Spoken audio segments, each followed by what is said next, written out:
বিশ্বনবীর আরেকটা অভ্যাস ছিল, বাসি খাবার খেতেন না, জানেন? বাসি খেতেন না, অল্প খেতেন, কিন্তু যেটা খেতেন ভালোটা খেতেন।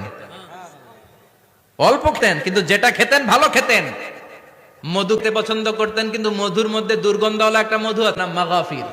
বুখারীতে লম্বা ঘটনা, ওইদিকে যাব না। এই মাগাফিরের মধু উনি খেতে চাইতেন না। ভালো সুগন্ধিওয়ালা মধু তিনি বিশ্বনবী খেতে পছন্দ করতেন। বিশ্বনবীর খাবারের তালিকায় সবচেয়ে পছন্দনীয় তালিকায় ছিল এই মধু। মধু খেতেন, দুধ খেতেন, খেজুর খেতেন, জব খেতেন, বার্লি খেতেন, ছাগলের বাজুর মাংস খেতে পছন্দ করতেন, সিনার মাংস। সুবহানাল্লাহ বলেন না? What a choice! কি চয়েস ছিল বিশ্বনবীর! বাজুর মাংস খেতেন। বিশ্বনবী লাউ খেতে পছন্দ করতেন, লাউ। রুম্মান ফল খেতে পছন্দ করতেন, রুম্মান মানে ডালিম। রুম্মান মানে কি? ডালিম খেতে পছন্দ করতেন। মাশরুম খেতে পছন্দ করতেন। সুবহানাল্লাহ পড়েন। মাশরুমের স্যুপ পাওয়া যায় না রেস্টুরেন্টে?